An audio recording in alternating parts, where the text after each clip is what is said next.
madres, ¿hay algún mensaje así de fuste? Dígame, tíreme algo, una bomba atómica, algo, si hay, si no hay bomba atómica. Sí, tenemos. Diga quién ganó el... Bueno, le leo el mensajito primero.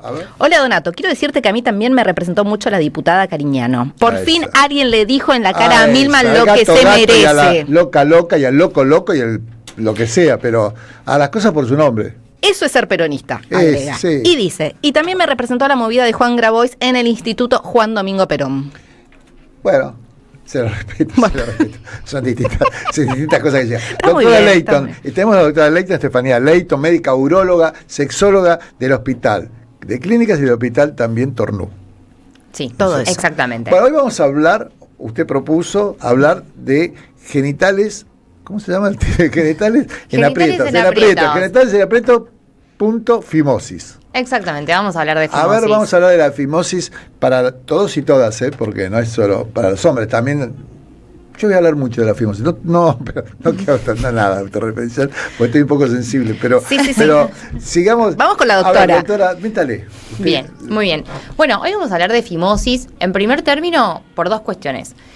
Primero, porque muchos pacientes no saben lo que es y por lo tanto piensan que es normal, que es natural tener determinadas molestias o determinadas dificultades y eso hace que se demore la consulta básicamente. Y también es importante porque a veces puede generar algunas cuestiones vinculadas con la sexualidad, ¿sí? Okay. Algunas disfunciones pueden estar relacionadas con una fimosis no tratada. Lo que pasa es que si no registramos que esa fimosis está, no sabemos que lo podemos solucionar de determinada manera, ¿sí? Así que por eso la idea es un poquito traer el tema para concientizar, digamos. ¿Sí? Dígale a la gente qué es la fimosis. La fimosis es una condición en la que lo que perdemos es la elasticidad del prepucio, que es la piel que cubre el pene. Uh-huh. Tenemos una imagen para que podamos ver, digamos, la fimosis. Como podemos ver ahí, están ilustrados los diferentes grados de fimosis. Puede ser leve, como vimos al principio en ese anillito que apenitas aprieta, que nos permite retraer. De la izquierda a la derecha vamos de leve a exactamente, grave. A severa, exactamente. Severa. Entonces, generalmente esta pérdida de elasticidad es progresiva y lo que genera es que se vaya haciendo dificultoso retraer el prepucio. ¿Sí? Bien. El problema es que no solamente genera dificultad desde el punto de vista de que causa dolor.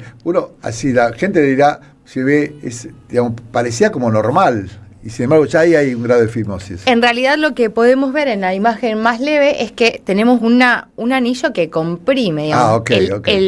El prepucio no debería tener tensión, debería correr, digamos, sin inconveniente, sin dificultad. Y no generar presiones sobre el cuerpo del pene. Una pregunta obvia y que la gente va a decir, sí, obvio. ¿La circuncisión evita la fimosis o no? Sí, de hecho vamos a ver que en realidad la circuncisión, cuyo nombre técnico es postioplástica, es la intervención que hacemos para resolver la fimosis. Y de ahí la que hace, digamos, el pueblo judío, el pacto de Abraham, es la circuncisión cuando nacen. Exactamente. A ver, la circuncisión, la postioplastia existe como procedimiento, digamos, quirúrgico desde hace unos 15.000 años casi. Está descripta desde históricamente. Después, obviamente, digamos, tiene valor religioso y también tiene valor relacionado desde el punto de vista médico con algunas cuestiones vinculadas con la higiene, con la prevención de determinadas infecciones y de hecho hay países donde Estados Unidos, por ejemplo, lo hace básicamente de manera sistemática. Está bien, perfecto. ¿No? Todavía acá en Argentina no está, digamos, instaurado de esa forma, aunque hay pacientes que lo hacen de forma electiva o por un tema estético, digamos, por diferentes cuestiones sin inconvenientes. Pero bueno, la cuestión es que la fimosis, cuando aparece, suele progresar. Empezamos con una pequeña dificultad para retraer la piel del pene, digamos, el prepucio, y después llegamos a los casos más severos donde queda simplemente un pequeño agujerito, como vemos a la derecha, ¿sí? Que esto incluso puede tener repercusiones sobre la forma en la que orinamos, ¿no? Porque es una forma de obstrucción, ¿sí? A veces en algunos pacientes se forma como una especie de globito de orina que hace que, digamos, actúa como obstructivo y eso después se va vaciando más lento. Entonces la micción se enlentece, requiere más esfuerzo para la vejiga. Digamos, hay una serie de cuestiones bastante importantes y no es solamente una cuestión estética o de comodidad. Y queda, digamos, No, decime. ¿Te pregunto?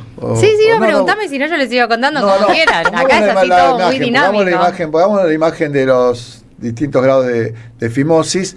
Digamos, ¿a partir de cuándo en general en la consulta hay disfunción sexual en los grados? Porque pareciera, así cuando uno lo ve, que en los dos primeros a lo mejor no habría.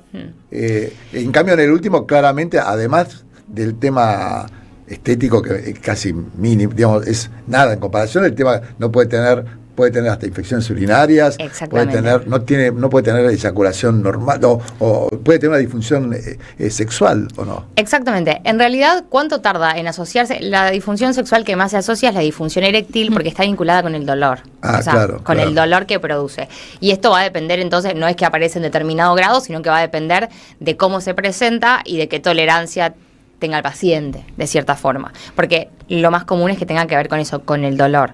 El dolor que hace perder la erección, o el dolor que también nos lleva a veces como a evitar el encuentro, porque ya sé que me va a doler. ¿Sí? O sea, la relación sexual no tiene que doler ni en hombres ni en mujeres. Aprovecho este momento porque es importante. Si hay dolor en la relación sexual, siempre hay que consultar porque seguro que hay solución. Y este es uno de esos casos, ¿sí? Pero bueno, depende cómo se va manifestando. Y esto también tiene un poco que ver con ver la variedad. A veces lo que trae al paciente a la consulta no es la pérdida de elasticidad solamente, o sea, la formación del anillo fimótico, que es esta zona más estrecha, sino que también, por ejemplo, en esa pérdida de elasticidad, el pene flácido quizás no molesta tanto, pero ante la erección, con el aumento del tamaño, hay más tensión y se pueden generar pequeñas lesiones sobre ese anillo porque se tironea lógicamente y suele ser una piel más rígida, menos elástica, y esto favorece que se generen pequeños desgarros que también son muy dolorosos y que se pueden sobreinfectar, ¿sí? Y además también a veces la dificultad para retraer el prepucio hace que la higiene no sea la adecuada, lógicamente. Esto predispone a ciertas inflamaciones crónicas o predispone a infecciones como la balanitis, por ejemplo. Se junta esmegma y se junta orina también. Exactamente. Entonces esto genera muchas molestias, que suele ser eso lo que trae al paciente. ¿Sí? Ahora, que es muy importante que sepamos por qué se origina, y esto también es importante que lo tengamos en cuenta, porque cuando pensamos una patología, no solamente tenemos que pensar, la fimosis, por ejemplo, sino que también a veces nos llama a los profesionales a pensar en, ¿por qué está pasando esto?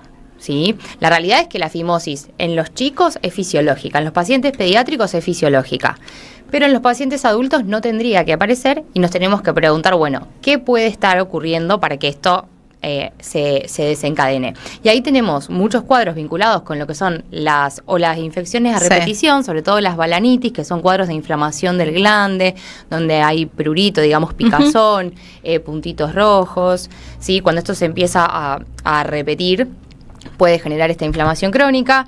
El líquen escleroso, que también es una causa que deberíamos estudiarla, digamos, si lo descubrimos, a veces hay que, no solo la cirugía lo cura, sino que además hay que a veces hacer tratamientos locales, entonces es importante diagnosticarlo. Y después hay una gran cantidad de pacientes adultos que desarrollan fimosis en el contexto de diabetes. ¿Sí? Entonces, como la diabetes es un factor predisponente, tanto porque predispone a las infecciones repetidas, como porque la calidad de la piel y de la cicatrización cambia, ¿sí? Entonces, a veces decimos, si este señor que no tenía ningún problema está desarrollando este cuadro, pidámosle un perfil glucémico y quizás hacemos el diagnóstico de la diabetes a partir de este síntoma. ¿Sí? Entonces, si fuera algo solamente orgánico, ¿no? Volvamos a los penes. Es un pedido difícil lo que estoy diciendo, pero me gustaría ver, para que la gente vea permanentemente de lo que estamos hablando. En el grado, pongamos el grado para que la gente me entienda. El de la izquierda, grado 1, 2, 3. En el grado 1, 2... ¿hay formas que a partir de maniobras de retracción del prepucio un hombre pueda evitar que llegue al último grado? No, en el adulto la resolución de la fimosis es quirúrgica. Es quirúrgica, la verdad es que es quirúrgica. Sí. ¿Y se da en alguna edad en particular, más frecuentemente, me imagino, en la andropausia? No en la andropausia, no, porque no debe tener nada que ver con la andropausia, pero sí me parece que en los adultos mayores debe haber más frecuencia de fimosis que en jóvenes. No, en realidad va a depender cuál sea el factor predisponente. Cuando uno es un diagnóstico de diabetes, por ejemplo, a partir de la fimosis suelen ser pacientes jóvenes, pacientes que quizás tienen 40 años, 45. Claro. ¿Sí? No necesariamente, porque va a depender mucho de cuál es la causa, básicamente. Ahora, lo que sí hay que tener en cuenta también, y que tenemos que hablar y ser claros con los pacientes, es que hay una complicación que puede derivarse de la fimosis, que se llama parafimosis. Parafimosis, que es cuando hacemos el esfuerzo para retraer el prepucio, pero después no logramos volverlo a su lugar, ¿sí? Como que se queda trabado, por decirlo de alguna forma. Y eso es una urgencia que requiere ir a la guardia para que el urólogo nos ayude a través de una maniobra a volverlo a su lugar, digamos, a volver el prepucio a su posición habitual, cubriendo el glande, porque si no genera mayor inflamación, genera más edema y a medida que van pasando las horas es más difícil la retracción. ¿Y signo y síntoma precoz de fimosis? Cuando un hombre diga, decir, uy, me parece que tengo fimosis o consulta, ¿cuál sería? Empezar a notar la pérdida, empezar a notar el anillo, ¿sí? Y a veces también se diagnostica por esto de las balanitis a repetición. Un paciente que repite muchos cuadros. Inflamación en el surco balano prepucial, que es debajo del glande. Claro. Exactamente. Okay. Entonces, ante estas inflamaciones persistentes, a veces la fimosis es el factor predisponente, porque esta cuestión de no poder higienizar bien o de que ante un anillo que no nos permite retraer del todo, se acumula es una zona muy húmeda.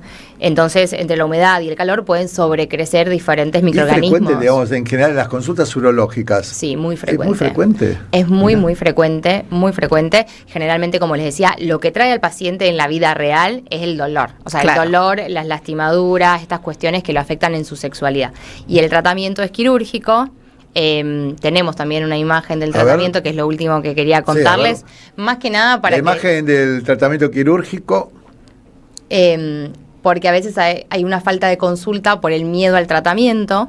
Entonces, importante aclarar que este procedimiento que se llama osteoplastia o la circuncisión es un procedimiento sencillo en el que, digamos, hacemos la sección. Extirpamos todo el prepucio o una parte y lo que logramos es que el glande quede expuesto. Entonces, la principal pregunta y duda que tienen los varones, acá como podemos ver, si va a sentir igual, si le va a doler, el roce y bla, bla, bla. Por eso lo importante es saber que este tipo de intervención, como les decía, existe desde hace miles de años. O sea que tenemos una casuística que quizás no tengamos con otros procedimientos. Claro. Sabemos que es un procedimiento seguro, que es efectivo y que no altera la sensibilidad en lo vinculado con la sexualidad, ni muchísimo menos, y es un procedimiento mínimamente invasivo con baja tasa de complicaciones. Así que si tienen dudas, siempre consultar con el profesional. Bueno, doctora Layton, como siempre, muchísimas gracias, Estefanía. Clarísima.